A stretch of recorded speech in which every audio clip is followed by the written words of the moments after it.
hati kita lalai dari Allah. Terombang-ambing dengan kehidupan, terombang-ambing dengan kehidupan manusia, maka membuat hati kita menjadi sempit, membuat hati kita menjadi gelisah. Problem padahal kecil seperti besar, padahal satu seolah-olah banyak. Coba kalau hati tersambung kepada Allah, mengagungkan Allah, Allah yang mentakdirkan, ahli zikir, pandai bersyukur kepada Allah, problem yang besar pun seolah menjadi kecil, dikecilkan oleh Allah. Kalah problem itu dengan nikmat Allah, dengan agungnya Allah. Jadi gak kelihatan. Tapi kalau Allahnya gak ada di hati, gak zikir, seolah-olah problem aja yang besar. Seolah-olah orang paling dikhianati saja hidupnya. Seolah-olah orang paling dizolimi aja hidupnya. Ini Allah paling suka, gak suka dengan hamba seperti itu.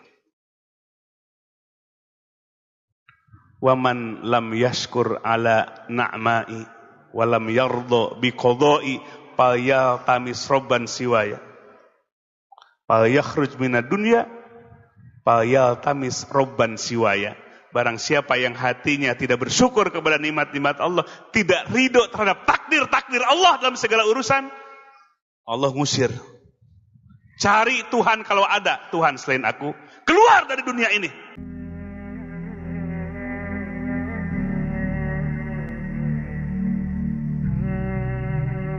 Assalamualaikum warahmatullahi wabarakatuh.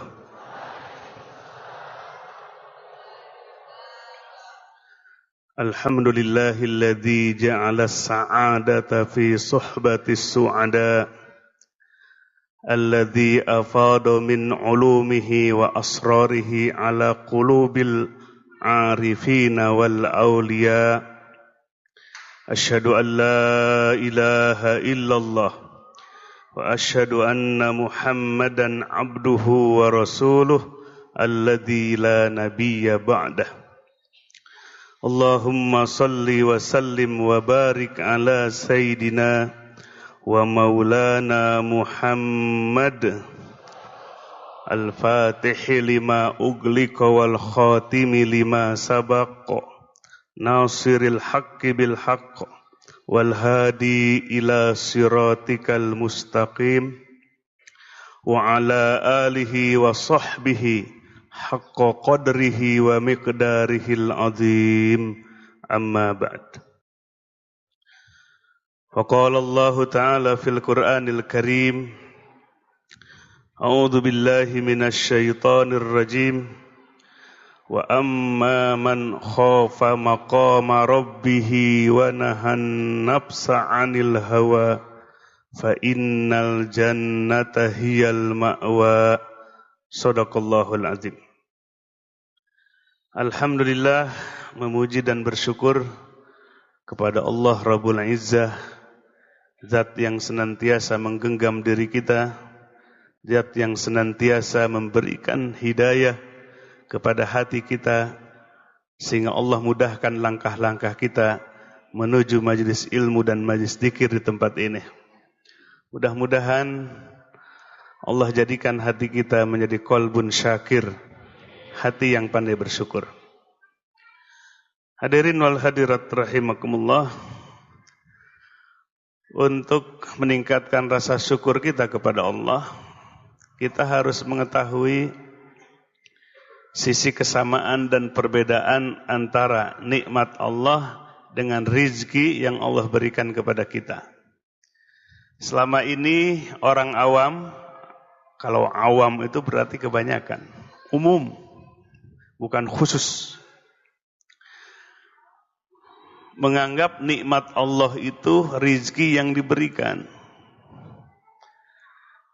Pertama, rizki itu bagian dari nikmat Allah. Nikmat Allah itu mencakup semua pemberian dari Allah.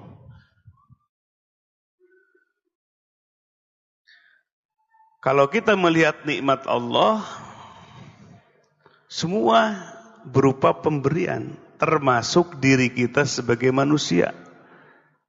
Bagian dari nikmat Allah. Kita terlahir ke muka bumi ini menjadi insan, menjadi manusia. Nah, kita dijadikan oleh Allah menjadi insan manusia, nikmat dari Allah. Tidak jadi batu, tidak jadi binatang, tidak jadi makhluk yang lainnya.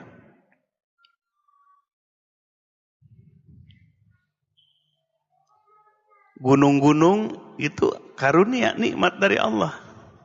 Oksigen gratis atau bayar? Gratis, nikmat dari Allah.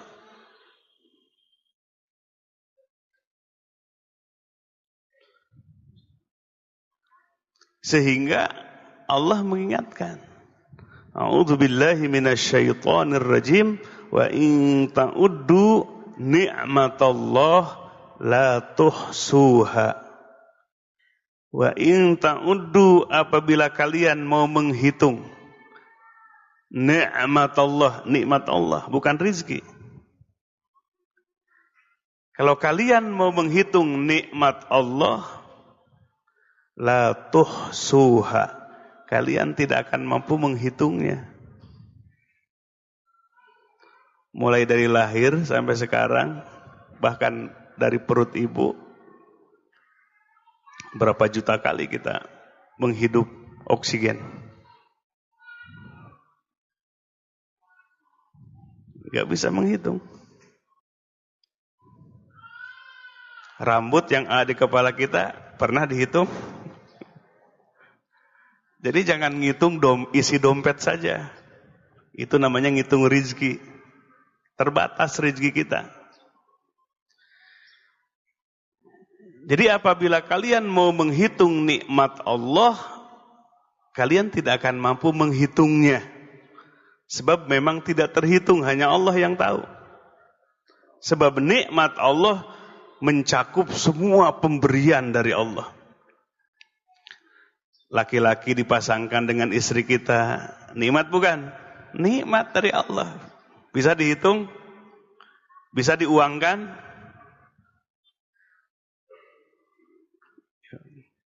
Tadinya pernikahannya dipaksa oleh orang tuanya atau oleh gurunya. Alhamdulillah buah terpaksa, anaknya satu losin. Nah, yang satu losin nikmat apa rizki? Nikmat.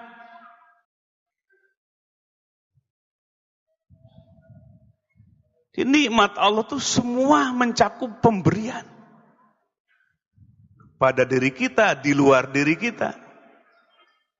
Pagi-pagi matahari terbit, syuruk, isyrok. Kita sholat tadi, sholat sunat isyrok. Seger nggak? Segar. Turun hujan. Nah, kalau kita mau menghitung nikmat Allah, maka tidak akan mampu menghitungnya. Maka Allah mengingatkan, bukan seandainya kalian mau menghitung rizki yang Allah berikan, nggak begitu. Sebab kalau rizki bisa dihitung, gaji bisa dihitung, makanan bisa dihitung, sandang, pangan, papan itu rizki.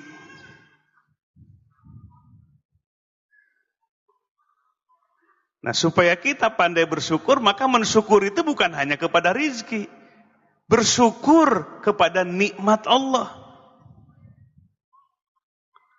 Bukan hanya bersyukur terhadap rizki yang Allah berikan kepada kita.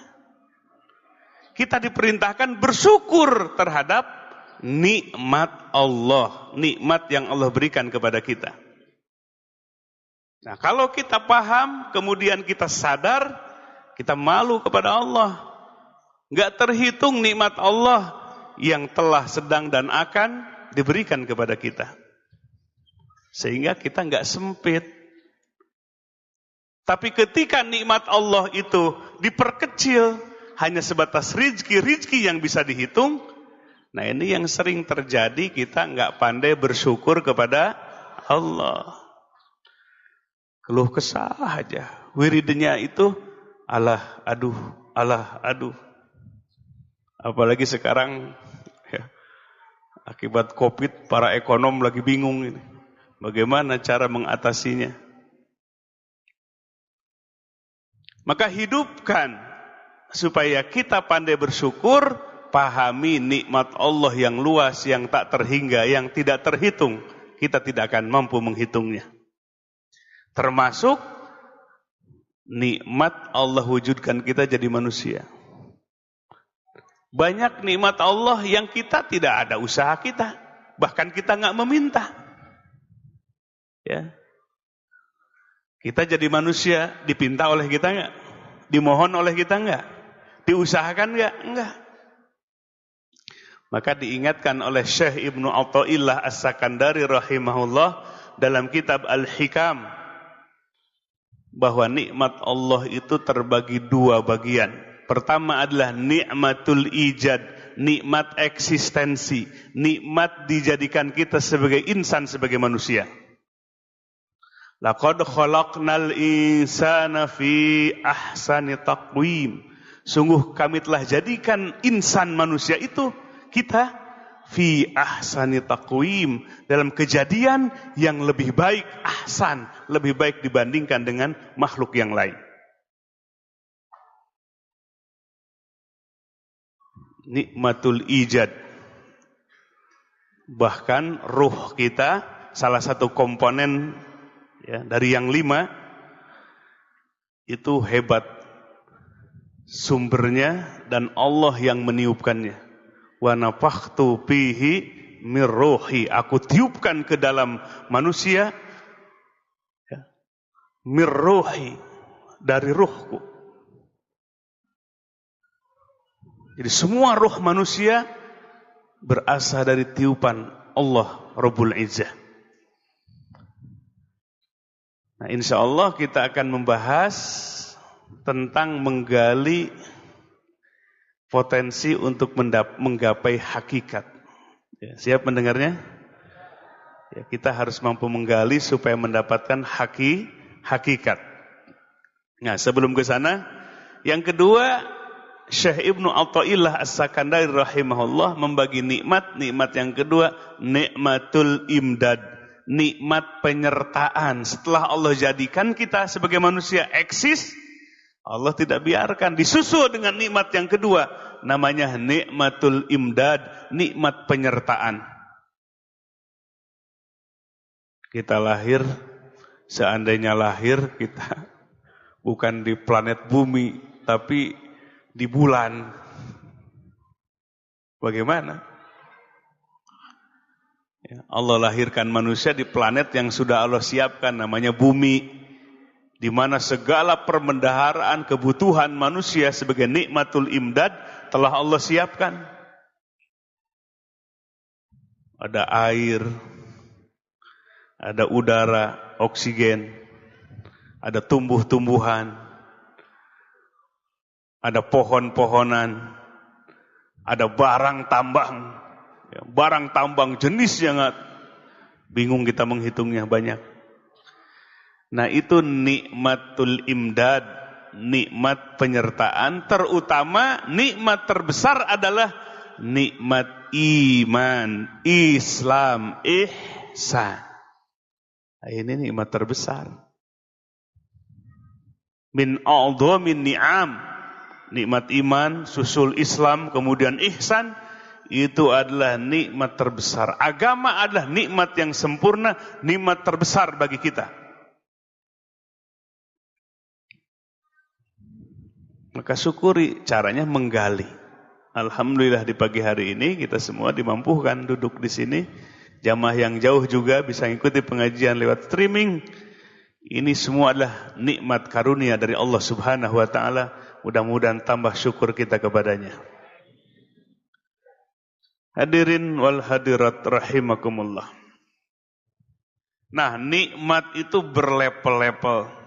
Tadi nikmat terbesar iman, Islam, ihsan. Nikmat iman, keyakinan, Islam, ketundukan, ihsan. Yang ketiga adalah itulah hakikat. Jadi puncak kenikmatan. Iman, Islam, kemudian ihsan.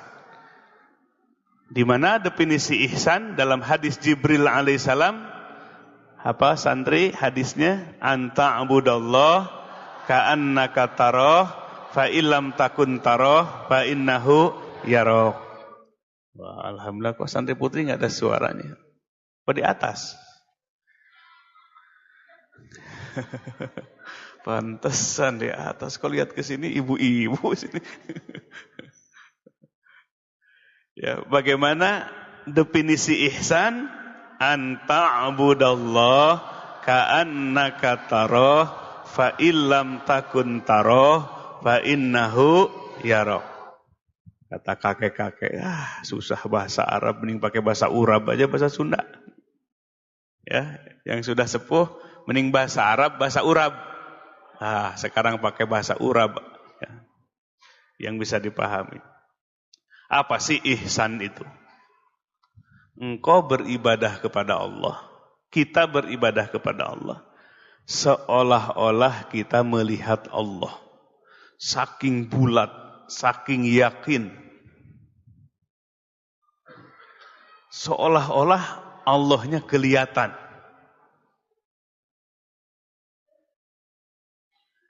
Ya, seperti anak-anak santri kalau udah kelas 6 suka ada kegiatan rihlah katanya. Ya, ada ke Borobudur, ada ke Ancol, ada kemana lagi? Ke tempat-tempat yang indah. Itu suka kebayang-bayang enggak? Tinggal 1 bulan lagi, lama sekali. Tambah seminggu, masih terasa lama, terbayang-bayang keindahannya. Nah, kita dalam beribadah kepada Allah, kalau kita masuk kepada makom ihsan, maka seolah-olah kita melihat Allah. Seolah-olah, maka kalimatnya adalah ka'annaka taroh, ka'anna, seolah-olah engkau melihat Allah. Disebut adalah musyahadah dalam ilmu tasawuf. Jadi seolah-olah melihat Allah itu artinya batinnya benar-benar menyaksi kepada Allah, bukan melihat, tapi menyaksi kepada Allah. Saking yakin. Disebut dalam makom ihsan itu, di dalamnya ada musyahadah. Fa illam takun tarah fa innahu yarak. Apabila engkau tidak bisa melihat Allah, fa innahu yarak, maka sesungguhnya Allah yang senantiasa melihat engkau. Nah, ini yang kedua disebut muraqabah. Muraqabah itu kita yang selalu merasa ditatap oleh Allah, kita yang selalu merasa dilihat oleh Allah, kita yang selalu merasa diperhatikan oleh Allah, disebut muraqabah. Jadi dari definisi ihsan itu ada 2 makna. Pertama adalah musyahadah, yang kedua adalah muraqabah. Kalau musyahadah, hati menyaksi kepada Allah. Kalau muraqabah, hati yang merasa dilihat oleh Allah. Nah, sekarang ini yang hadir ada yang baru, ada yang lama. Mana yang baru nih? Angkat tangannya nih yang baru-baru. Insya Allah nanti dapat talqin zikir. Ibu-ibunya mana? Ya. Nah, sekarang evaluasi. Kita sudah belum mendapatkan nikmat ihsan. Di mana ihsan itu tadi pertama dalam beribadah seolah-olah kita melihat Allah. Batin kita menyaksi kepada Allah. Sudah ada belum dalam hati kita? Sudah ada belum? Belum, mau kapan? Jangan-jangan hati kita selama ini dengan uang ini. Ya, duit kayak marmot begitu.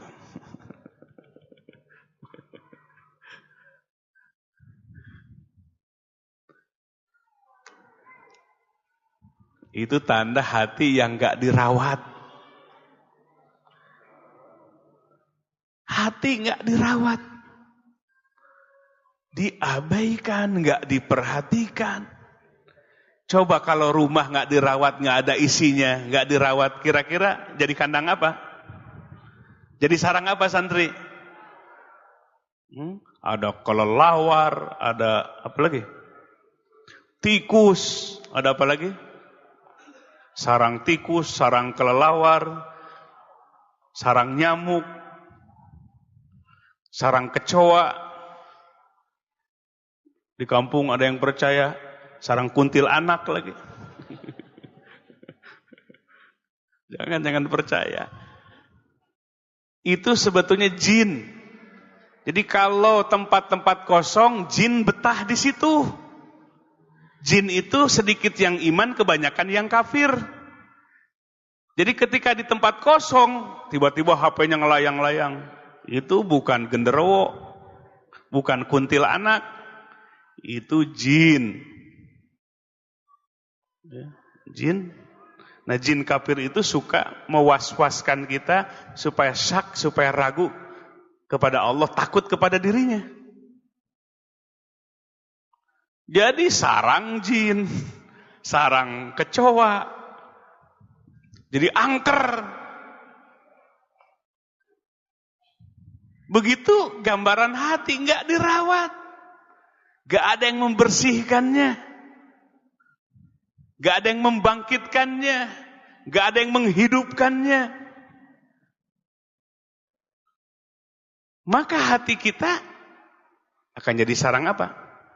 Al-Quran menyebutkan wa ma ya'su an dzikrir rahman nuqayyid lahu syaitanan fahuwa lahu qarin.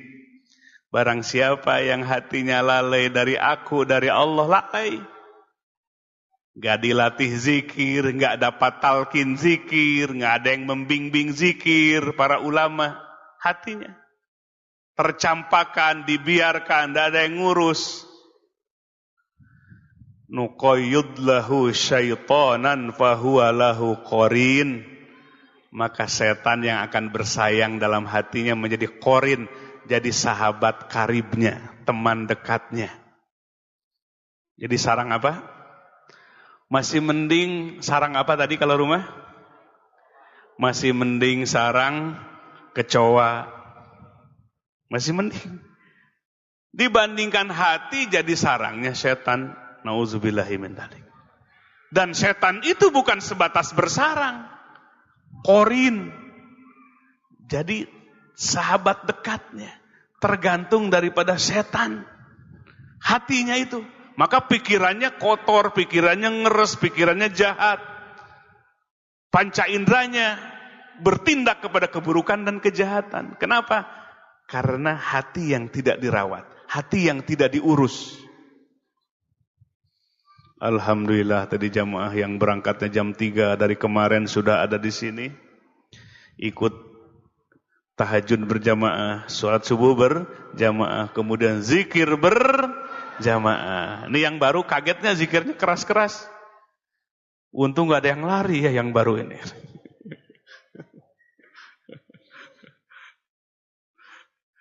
Itu dalam rangka ngusir setan.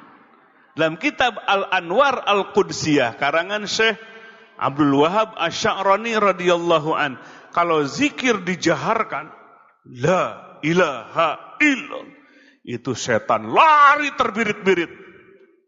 Konon kabarnya dalam kitab itu saking takutnya sampai terkentut-kentut. Santi ada yang pernah dengar kentut setan enggak? Jadi ketika zikir dijaharkan, dikeraskan dari hati yang paling dalam, supaya kemalasannya keluar, kelalaiannya keluar, yang ada adalah kebangkitan menghadap kepada Allah, sadar kepada Allah, sampai setan yang ada di dalam hati, yang ada di sekitar kita, lari terbirit-birit, saking takutnya dengan kalimah Allah itu.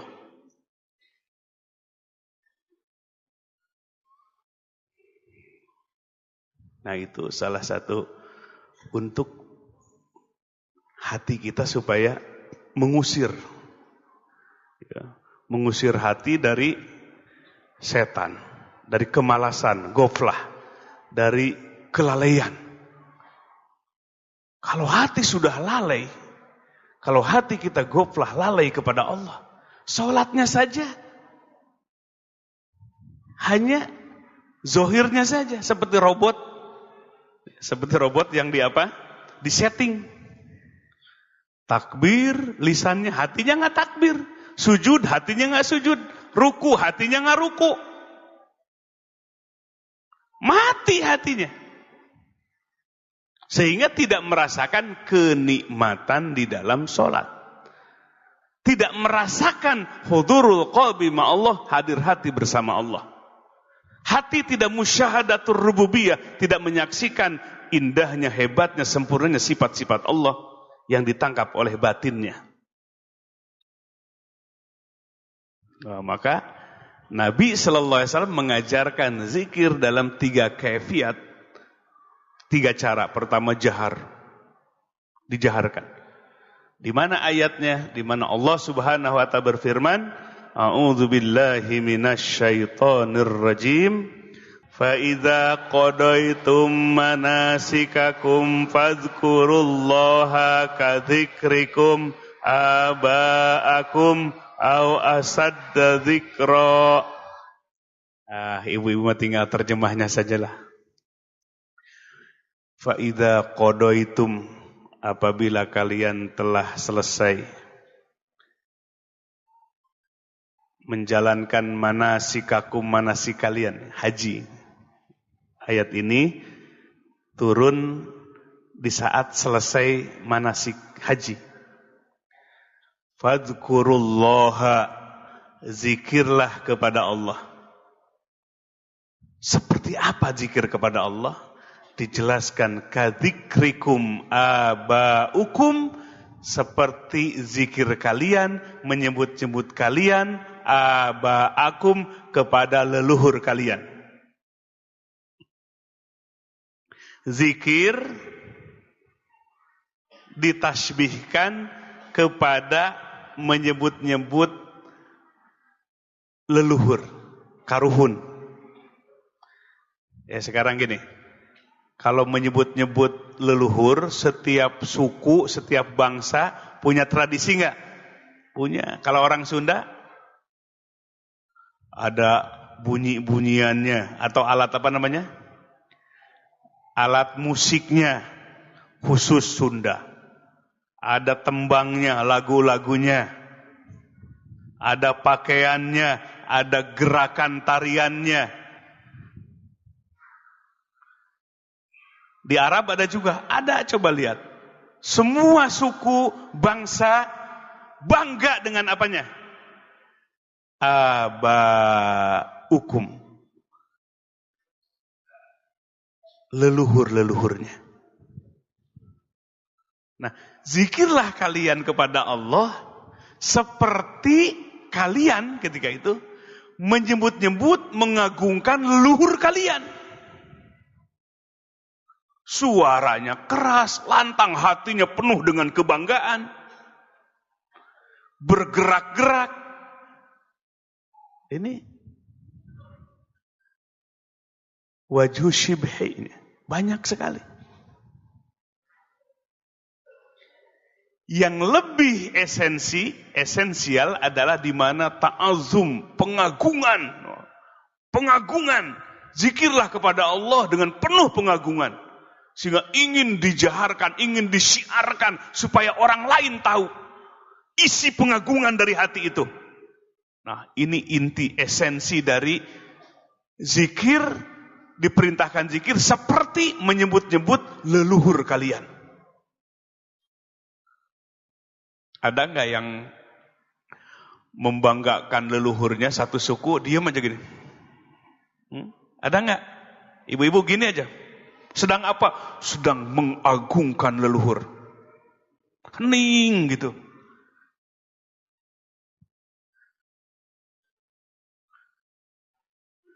Nah, karena hati mengagungkan, ingin diungkapkan, diekspresikan.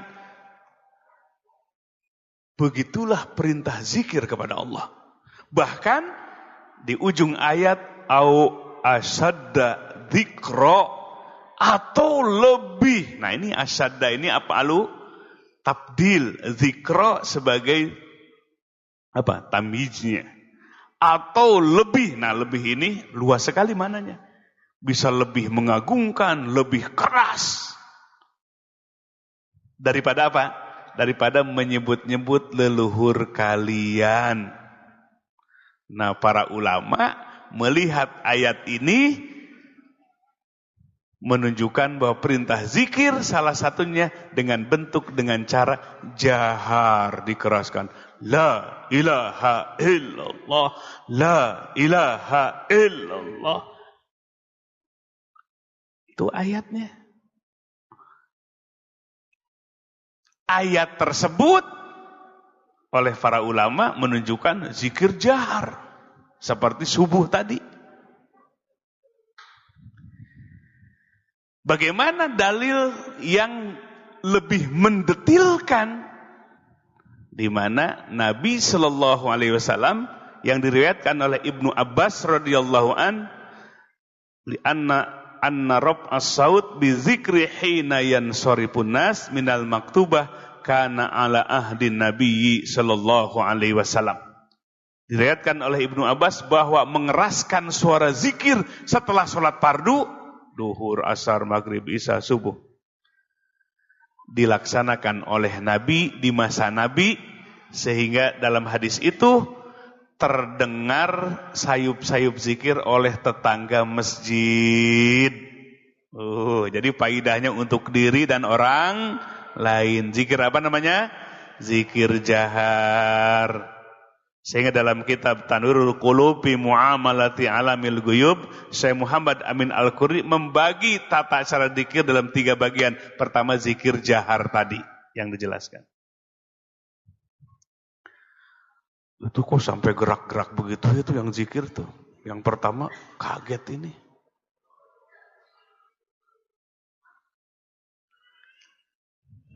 Pingin lebih detil lagi?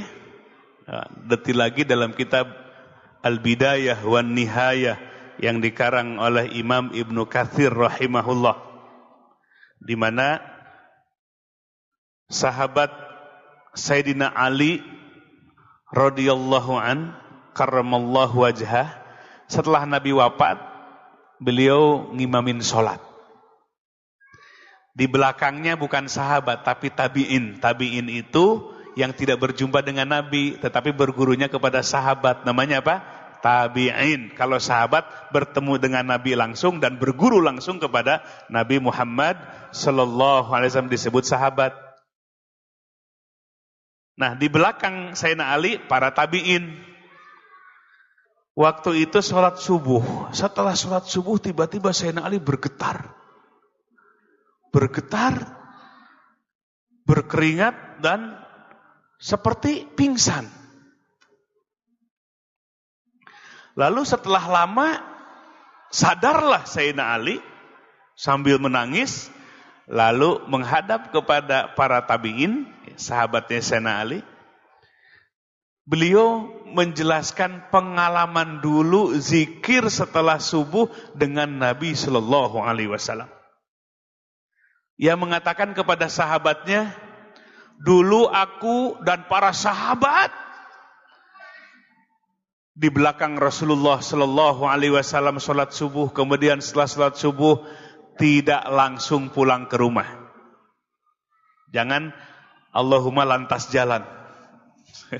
Ya, jangan lantas jalan kecuali darurat itu. Tetapi apa? Zikir kepada Allah digambarkan seperti apa zikirnya kepada Allah Nabi dengan para sahabat. Tubuhnya itu bergoyang-goyang seperti kasyajarah, seperti pohon yang tertempa oleh angin yang besar, tertiup oleh angin yang kencang. Ke depan, ke belakang, ke samping kanan, samping kiri, gitu. Coba kalau pohon ya ditiup angin kencang gimana? Bergerak-gerak. Itulah tubuh para sahabat dibimbing oleh Nabi sallallahu alaihi wasallam ketika zikir.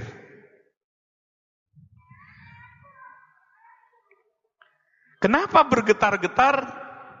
Karena hatinya merasakan kehusyuan, kenikmatan. Semakin kenikmatan khusyuk itu diberikan, keimanan bertambah, wajilat qulubuhum, hatinya bergetar, taksyairu juludul ladina yakhshawna rabbahum, sampai kulitnya, tubuhnya pun ikut bergetar. Nah, ini gambarannya Quran dan sunnah Rasulullah sallallahu alaihi wasallam. Itulah kondisi hati yang tertata, yang terlatih, yang terdidik, yang dipelihara, yang diurus oleh ulama Rabbani. Mudah meneteskan air mata. Dengar ayat Allah, bergetar hatinya, mudah meneteskan air mata. Itu tetesan air mata murah atau mahal? Ibu-ibu mudah meneteskan air mata enggak? Kalau HP hilang baru nangis. Kalau suami mau di PHK, wah, ya ngejerit-jerit. Kalau lihat di dapur udah nggak bisa ngebul, wah, nangis. Itu namanya nangis murahan. Tapi nangis yang mahal, yang berkualitas, sampai Nabi bersabda, dua mata yang tidak akan disentuh oleh api neraka. Pertama adalah mata yang sering meneteskan air mata karena takut kepada Allah. Yang kedua, mata di mana di malam hari tidak tidur karena menjaga keamanan orang yang beriman. Ya, maka sambil piket malamnya itu sambil zikir bawa tasbih. Ya Hayyu ya Qayyum, ya Hayyu ya Qayyum, ya Hayyu ya Qayyum. Mata-matanya nanti di akhirat tidak akan disentuh oleh api neraka. Amin ya Rabbal alamin. Yuk pertebal iman kita, la ilaha illallah Muhammadur Rasulullah fi kulli lamhatin wa nafasin adada ma wasi'ahu ilmu. Nah, kalau kita mencapai ihsan, iman, Islam, ihsan, maka mudah tersentuh hatinya. Karena hatinya selalu zikir kepada Allah. Mudah meneteskan air mata. Karena hati yang terpelihara, hati yang terjaga, hatinya ada yang mendidiknya. Itulah para ulama Rabbani, para mursyid hakiki. Hadirin wal hadirat rahimakumullah. Nah, itu yang berkaitan dengan nikmat dari Allah, beda dengan rizki. Jadi rizki hanya bagian dari nikmat Allah. Kita dapat penghasilan, kita diberi perusahaan, kita punya rumah, kita diberikan kendaraan, itu rizki. Maka rizki itu terbatas. Kalau kita menghitung rizki terus, ya, menghitung rizki terus, nggak akan pandai bersyukur. Ya, ini lihat wajah-wajahnya ini, dompetnya itu berlebih atau berkurang ini. Kalau lihat wajahnya sih lihat berkurang apa berlebih. Bapak-bapak, lihat wajahnya ini, wajah berpenghasilan lebih atau berpenghasilan kurang gitu. Kalau kita hanya menghitung rizki, kita tidak akan pandai bersyukur. Tetapi kita harus memahami nikmat Allah sehingga pandai bersyukur kepada Allah. Bahkan tadi nikmat iman, Islam dan ihsan, bisa menangis, bisa meneteskan air mata, bisa hati khusyuk tunduk kepada Allah. Itu kenikmatan yang lebih besar dibandingkan dengan kenikmatan materi. Kenapa? Kenikmatan materi terbatas dan akan sirna. Tapi kenikmatan iman, Islam dan ihsan abadi sampai di akhirat nanti.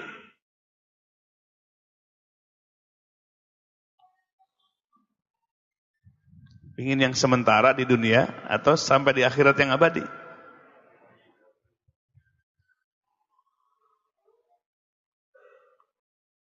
Di dunia terbatas. Terbatas waktunya, terbatas kondisinya. Dulu lagi muda, ya rezekinya yang sedikit. Sekarang sudah tua, rezekinya ditambah oleh Allah, giginya yang habis. Ibu-ibu, bapak, yang habis rizki apa gigi? Tuh kan kelihatan sambil nyengir tuh, iya ya. Ada jendelanya. Udah pakai kawat lah, udah pakai dibuntel-buntel segala macam. Habis gigi bukan rizki. Sekarang beli apa makanan bisa, tapi kondisi gigi yang apa? Yang semakin berkurang. Mencari apa di dunia ini? Itu kenikmatan dunia, rizki seperti itu. Maka dengan iman, Islam dan ihsan inilah membuat kita bahagia, pandai bersyukur kepada Allah. Makanya orang kalau kurang zikirnya, nggak terawat hatinya, banyak keluh kesah yang ada. Dulu dicari-cari, sekarang apa? Dulu dicari-cari, sampai pontang-panting, sudah dapat biasanya dicampakan. Dulu membahagiakan, sekarang menyakitkan. Itulah gambaran dunia dari hati yang tidak dirawat. Tapi kalau hatinya dirawat, semua nikmat Allah, semua rezeki yang Allah berikan menjadi kebahagiaan yang hakiki.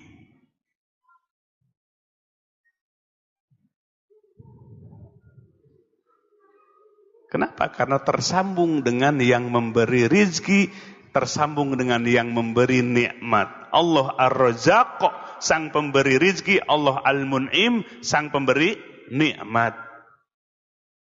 Nah, harus tersambung kepada yang memilikinya. Kalau hanya bangga dengan pemberiannya, itulah yang membuat kita pada akhirnya menyesal. Seperti ngejar bayang-bayang sendiri, coba kejar bayang-bayang sendiri, semakin pontang-panting, itu si bayang-bayangnya pontang-panting juga. Wa mal hayatud dunya illa mata'ul gurur. Allah mengingatkan tiadain kehidupan dunia ini kecuali kesenangan yang mengandung tipuan. Mau ketipu terus? Ini mau ketipu terus dengan dunia? Jangan. Jadikan dunia ini balagul akhirah, media untuk akhirat kita. Dunia kita tertata dengan agama dan akan berimplikasi dengan kenikmatan yang abadi di akhirat. Itu agama. Jadi di dunia tertata hidup kita karena agama diturunkan untuk menata kehidupan yang buahnya nanti di alam keabadian. Berumah tangganya tertata, berekonominya tertata dengan ajaran Islam, bahkan pemerintahannya tertata dengan ajaran Islam, masyarakatnya tertata dengan ajaran Islam, aspek hukumnya tertata dengan ajaran Islam. Di dunia hasanah, di akhirat itu buahnya, bonusnya.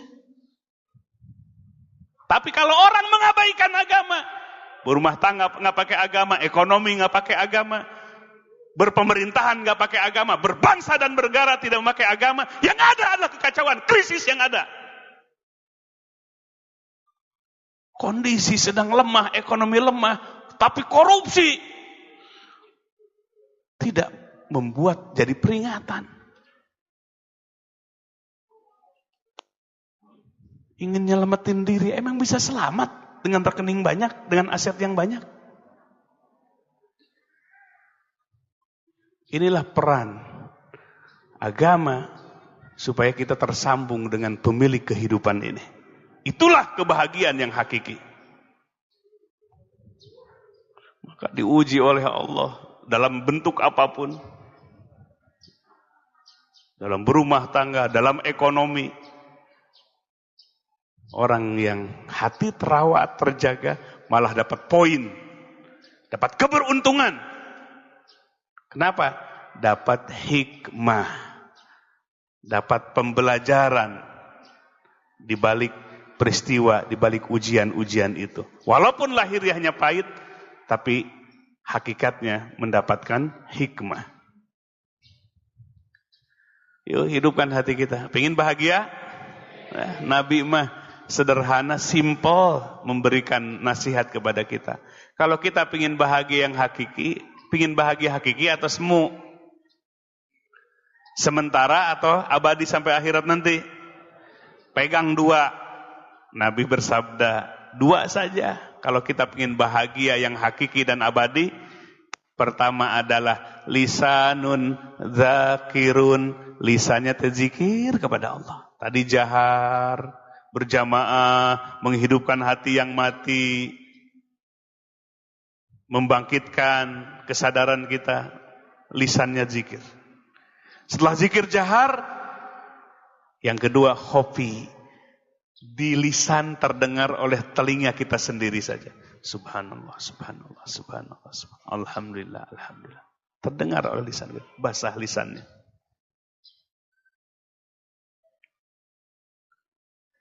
Itu timbangan nanti, timbangan kebaikannya berat kepada amal soleh. Nah, salah satunya zikir. Yang ketiga baru sir. Nah, zikir sir, rahasia di hati, sir di hati. Allah, Allah, Allah, Allah. Hidup hatinya. Tidak ada satu detik pun yang sia-sia dalam pandangan Allah. Dihitung ibadah, dihitung ibadah. Bahkan sebelum tidurnya pun sedang zikir, sedang megang tasbih. Tidurnya 7 jam, 5 jam dihitung sedang zikir oleh Allah.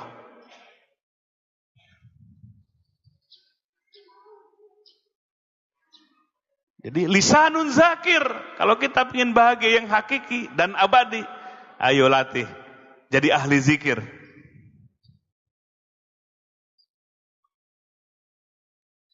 Maka perintah zikir itu bertebaran, bahkan setelah sholat pun zikir kepada Allah. Fa idza qadaitumus shalah fadhkurullaha. Apabila kalian sudah menunaikan sholat, pada sholat itu zikir juga. Zikir lagi kepada Allah. Zikir kalian kepada Allah.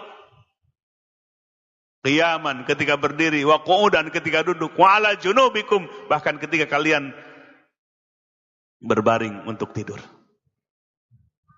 Setelah sholat pun, sholat itu zikir hakikatnya, diperintahkan zikir terus. Ternyata ini adalah resep kebahagiaan yang hakiki dan abadi.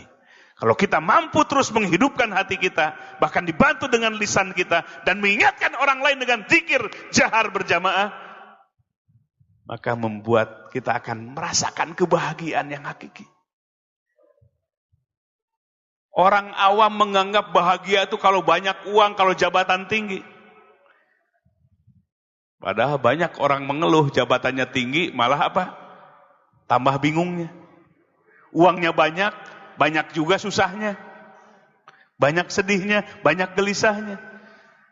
Kebahagiaan yang hakiki tadi, yang abadi dalam pandangan Nabi sallallahu alaihi wasallam, bukan itu ukurannya. Lisanun zakir, lisannya zikir kepada Allah. Gerakan dari hati membuat lisannya ingin zikir kepada Allah, bahkan ingin ngajak kepada orang lain supaya zikir kepada Allah. Itulah wali-wali Allah. Dirinya zikir kepada Allah, ingin menyebutkan, ingin mensiarkan, seperti menyebut leluhur kalian. Ingin membanggakannya, mengekspresikannya, mempertontonkan kepada orang lain. Zikirnya, bukan riya. Syiar, zikir jahar itu. Riya itu di hati. Kadzikrikum abaukum. Zikirlah kalian kepada seperti zikir kalian, menyebut-nyebut kalian kepada leluhur kalian dengan penuh bangganya, ekspresinya. Bahkan ingin memperhatikan, ingin mempertontonkan kepada orang lain, memperlihatkan kepada orang lain. Au asyadda zikra, bahkan harus lebih itu, lebih daripada itu zikir kepada Allah. La ilaha illallah.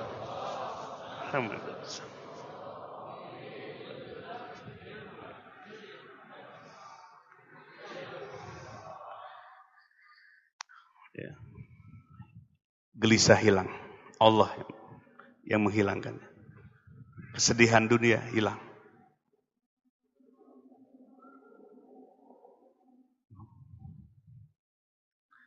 Yang kedua, tadi qalbun syakir.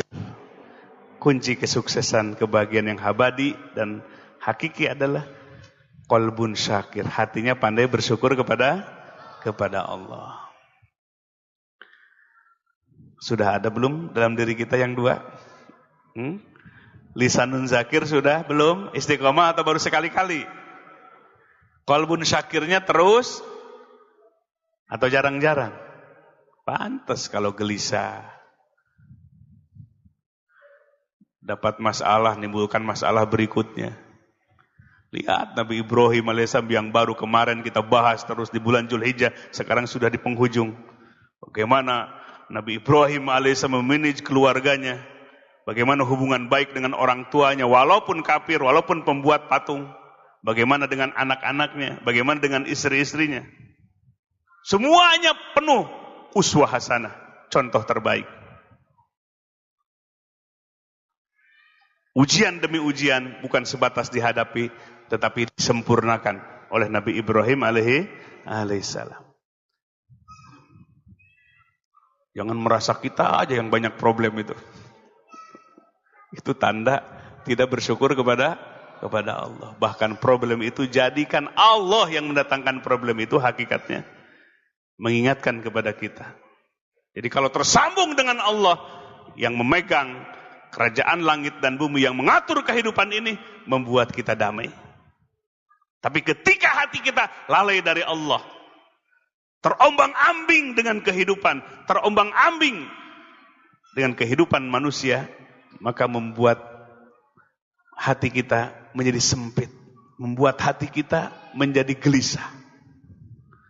Problem padahal kecil seperti besar, padahal satu seolah-olah banyak. Coba kalau hati tersambung kepada Allah, mengagungkan Allah, Allah yang mentakdirkan, ahli zikir, pandai bersyukur kepada Allah, problem yang besar pun seolah menjadi kecil, dikecilkan oleh Allah. Kalah problem itu dengan nikmat Allah, dengan agungnya Allah, jadi nggak kelihatan. Tapi kalau Allahnya nggak ada di hati, nggak zikir, seolah-olah problem aja yang besar.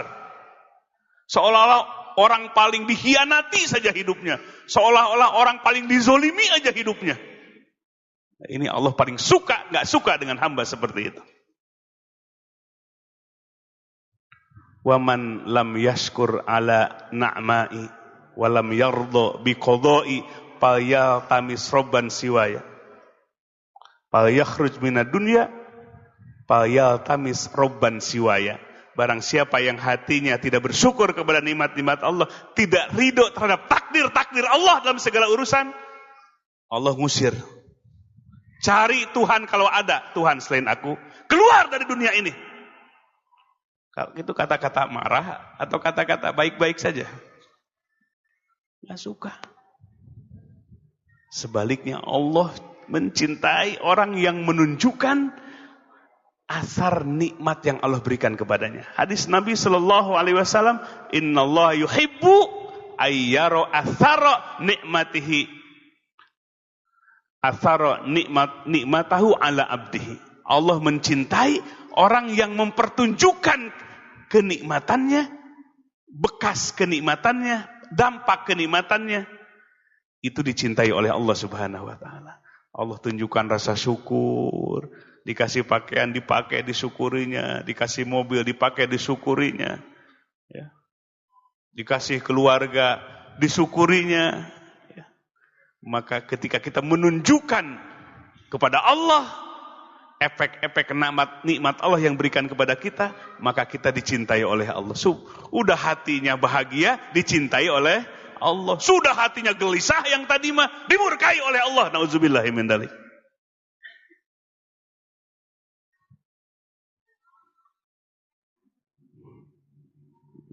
Mending yang mana? Mending yang dicintai, mending yang dimurkai. Udah mah kita bahagia dengan banyak bersyukur kepada Allah, sehingga problem yang ada jadi nggak kelihatan. Jadi kecil, jadi gampil solusinya. Dicintai lagi oleh Allah. Di balik yang sebaliknya, sudah gelisah, nyalah-nyalahin orang, apalagi cari kambing hitam, dongkol, unek-unek, ngegerutu, sudah capek, stres, cepet tua, tambah dimurkai lagi oleh Allah. La haula wala quwwata illa billahil aliyil azim. Yuk pertebal tauhid kita, la ilaha illallah.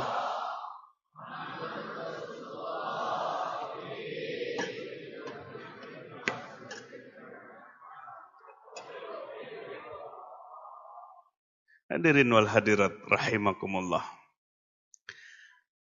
Nah, supaya kita mendapatkan hakikat, tadi ihsan itu bagian dari hakikat. Di dalam ihsan didefinisikan oleh Nabi ada musyahadah, seolah-olah melihat Allah, muraqabah, selalu merasa ditatap oleh Allah.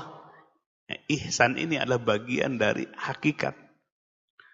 Puncak-puncak spiritualitas, puncak-puncak kenikmatan yang Allah berikan kepada hamba-hamba pilihan.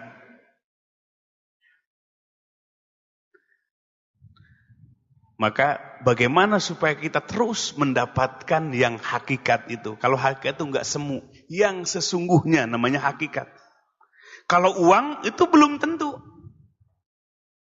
Harta, jabatan belum tentu, belum jadi hakikat.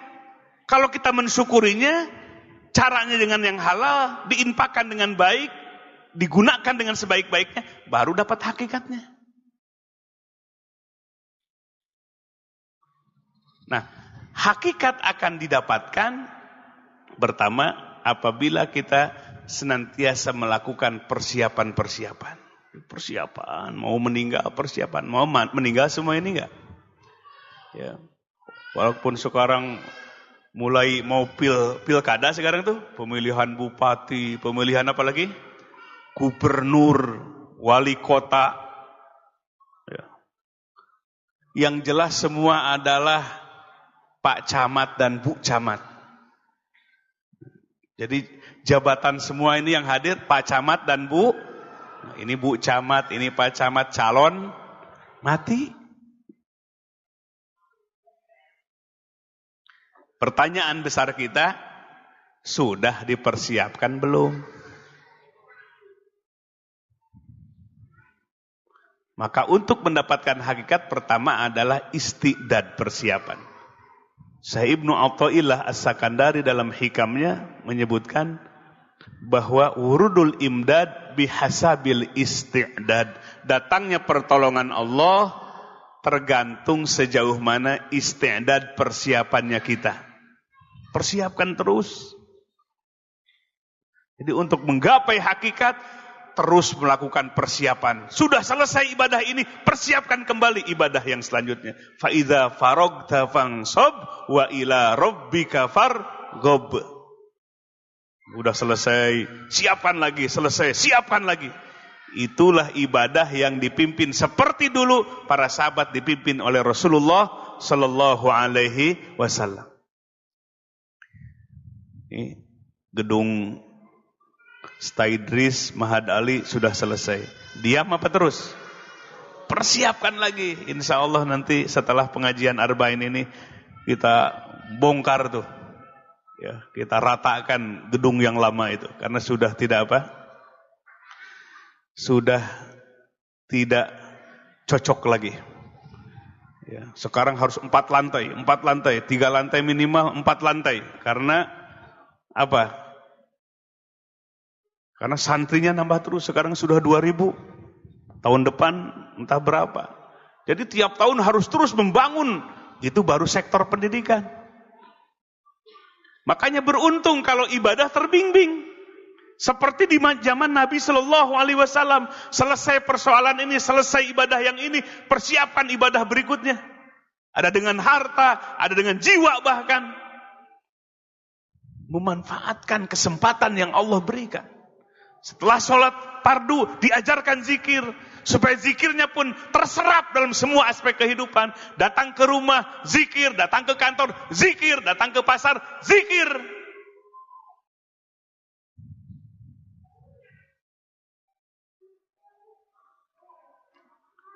Nah, maka ini persiapan terus. Wurudul imdad bihasabil isti'dad. Datangnya imdad, pertolongan dari Allah karena tergantung sejauh mana besar kecilnya istiqdad persiapan kita. Maka hatinya. Hatinya selalu mempersiapkan diri. Bapak ibu-ibu, hajat kita pengen dikabulkan oleh Allah. Kok kurang keras ini? Hajat kita, hajat kebutuhan kita pengen dikabulkan oleh Allah. Pengen problem-problem kita diselesaikan oleh Allah. Pengen rizki-rizki kita ditambah keberkahannya oleh Allah. Oh, dalam doanya menurut Syekh Ibnu Qayyim, Al-Imam Ibnu Qayyim Az-Zawjiyah, penuhi 3 dalam berdoa. Pertama adalah kehusuan hati. Dalam berdoa kepada Allah, hatinya zikir kepada Allah, penuh keimanan. Itu yang pertama. Jangan amin, amin, kosong hatinya.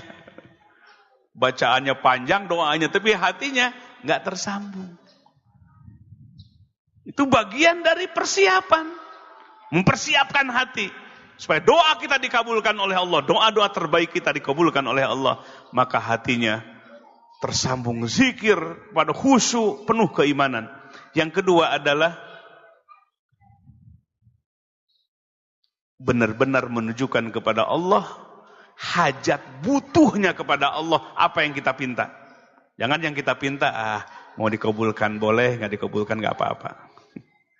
Tunjukkan kepada Allah dalam berdoa kepada Allah sebagai bentuk darurat, sebagai bentuk ad-daruri yang sangat dibutuhkan, mendesak kepada Allah. Tunjukkan dari batin kita. Doanya pun sambil menangis. Kenapa menunjukkan butuh? Coba kita sesama manusia butuh kepada manusia permohonan. Kalau sampai menunjukkan butuhnya sambil menangis-nangis, sampai kalau jalan itu sampai merangkak gitu. Kira-kira ya diberi nggak? Diberi. Tunjukkan kepada Allah. Yang ketiga adalah bahwa benar-benar kita ingin diijabah oleh Allah Subhanahu wa taala. Nah, ini maka Nabi SAW di satu waktu doanya sampai ketiaknya itu kelihatan. Sampai tinggi sekali ngangkat apanya? Tangannya. Menunjukkan keseriusan, kesungguhan memohon kepada Allah. Nah, terlebih persiapkan batin kita, selalu mempersiapkan diri. Mau zikir, persiapkan. Mau sholat, persiapkan. Mau ibadah-ibadah yang lainnya, persiapkan. Karena datangnya pertolongan Allah tergantung kepada persiapan kita sebagai hamba. Ini yang pertama. Yang kedua adalah selalu sucikan hati kita. Syurukul anwar ala hasabi sofail asror. Datangnya cahaya Allah datang ke dalam hati, kemudian hatinya bersinar seperti bersinarnya syuruk di pagi hari, menyinari dunia yang tadinya gelap gulita, berubah menjadi terang benderang. Yang tadinya banyak bingung, banyak susah, banyak problem, datang cahaya Allah, hilang semua. Langkahnya jadi pasti. Tergantung daripada sofail asror, tergantung dari kesucian dan kebersihan sir hati kita. Yang mengandung rahasia-rahasia dalam hati kita. Mau hati kita bersinar seperti di pagi hari ini, ya. Tadi gelap, sekarang dengan matahari syuruk, ya, memancar, bersinar, menjadi terang benderang. Nah, datangnya cahaya Allah ke dalam hati sehingga hatinya bersinar, maka itu tergantung atau sejauh mana kesucian dan kebersihan hati kita. Kalau hatinya penuh dengan penyakit, hubbud dunya, hubbur riasah, cinta kepada dunia, cinta kepada kepemimpinan, cinta kepada jabatan, dalam hatinya itu ria, ujub, takabur, hasad. Ada orang sukses malah benci. Bagaimana cara menjatuhkannya? Ada orang berprestasi malah ingin menghancurkannya dengan segala cara. Nah, itu namanya penyakit hasad. Ya, santri, penyakit apa namanya? Kalau ada yang berprestasi, ikuti. Kenapa bisa berprestasi? Kalau dalam hati kita ada kebencian, bahkan ingin menghancurkan prestasinya, namanya penyakit apa? hasad. Al-hasad yakulul hasanat kama takulun nar al-hatab. Penyakit hasad yang tumbuh dalam hati akan menghabisi amal kebaikan kita seperti api yang akan menghabiskan kayu bakar. Kebaikan-kebaikan dikumpul-kumpul, ternyata kebakar. Kebakar sama apa? Hasad, penyakit, salah satu penyakit dalam hati kita. La ilaha illallah Muhammadur Rasulullah fi kulli lamhatin wa nafasin adadama wasi'ahu ilm. Nah, jadi kalau hati kita ingin bersinar, disinari oleh cahaya Allah, kemudian bersinar, bahkan sinarnya bukan untuk diri kita, untuk istri, untuk suami, untuk anak, generasi, seperti doanya Nabi Ibrahim alaihissalam terkabul sampai hari ini, bahkan sampai hari kiamat. Doa entah berapa abad lampau, tapi doanya terus didengar dan dikabulkan oleh Allah. Kenapa? Karena doa-doa yang kuat dari hati yang bersih. Sinarnya bukan hari ini, esok ke depan sampai hari kiamat. Sinar yang keluar dari hatinya bukan untuk dirinya, keluarganya, tapi generasi ke generasi. Seperti doanya Nabi Ibrahim alaihissalam, doanya Nabi Muhammad sallallahu alaihi wasallam. Pengen generasi kita generasi terbaik? Pengen? Ayo. Kita buktikan. Kita sungguh-sungguh. Bersihkan hati kita. Jangan dibuat capek dan repot oleh diri kita sendiri. Ai hasad, repot nggak? Kita hasad kepada orang lain, repot nggak kita? Pontang-panting gimana cara membuat isunya, bagaimana cara supaya menjatuhkannya, kan capek. Dapat gaji enggak, dapat honor enggak, gitu-gituan. Tambah maju orang, tambah hasadnya. Udah capek, repot, merugikan diri, bahkan merugikan orang lain. Bersihkan. Kalau hati kita ingin bersinar, bahkan sinarnya tadi seperti para nabi, dari generasi ke generasi, terus masih bersinar, maka itu kunci adalah ala hasabi sofail asrar. Tergantung dari kebersihan hati kita. Merawat hati kita, hibdul qalbi, menjaga hati. Pastikan hati kita tidak ada penyakit hati. Tumbuh, buru-buru bersihkan lagi. Sebab ini akan sangat mempengaruhi kepada datangnya cahaya Allah. Bapak Ibu sekalian, kalau cahaya Allah datang ke dalam hati, ya, kok jadi ringan hidup itu? Itu problem yang tadinya gede, kok kecil, bahkan gak ada, kalah dengan cahaya Allah. Langkahnya pasti, penuh kepastian langkahnya, karena dengan cahaya Allah. Melihatnya pun dengan cahaya Allah. Ittaqu firasatal mu'min fa innahu yanzuru binurillah. Hati-hati dengan firasatnya orang yang beriman, karena melihatnya dengan cahaya Allah. Tembus dua dimensi ruang dan waktu. Ruang ditembus oleh cahaya apa? Cahaya Allah, melihatnya dengan cahaya. Dimensi waktu pun tembus. Yang dulu dan yang akan kemudian ditembus dengan cahaya Allah. Mau dapat ilmu ini? Mau enggak? Cahaya Allah. Patutkan dan layakkan hati kita untuk menerima cahaya. Salah satu dan utamanya adalah sofaul asrar, membersihkan hati dari 10 penyakit-penyakit hati tadi. Jadi menatapnya itu sampai ke alam yang abadi. Tapi kalau hatinya mati, menatapnya itu sejengkal.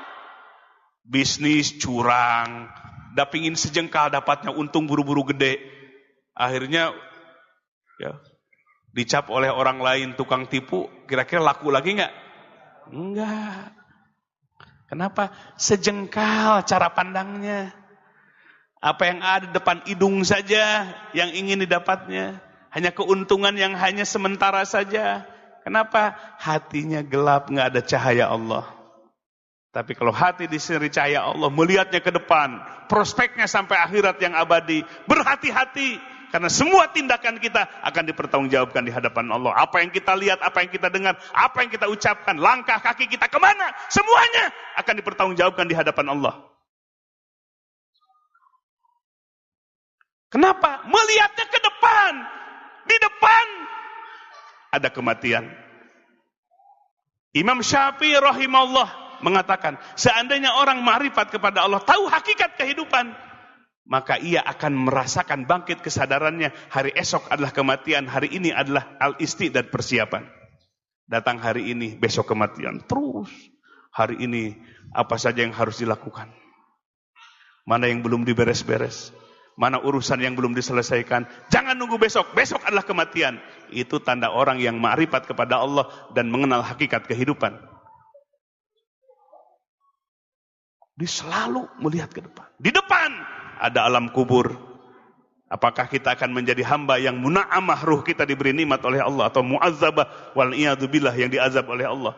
Setelah nanti kiamat ada mahsyar, bangkit semua manusia dari kubur menuju mahsyar. Di sana ada pengadilan Allah, di sana ada mizan timbangan. Itu yang tertangkap oleh hatinya karena melihat dengan cahaya Allah. Sehingga dia berhati-hati.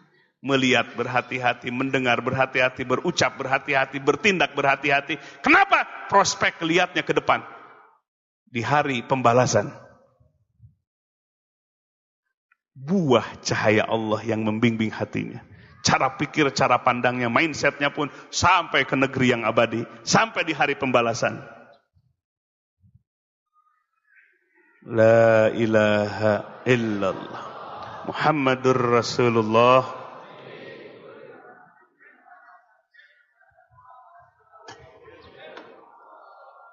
Ini jamaah sekalian, dari tadi sudah kunci semua ini. Udah dipegang kuncinya. Kunci bahagia, haki abadi sudah diserahin kuncinya.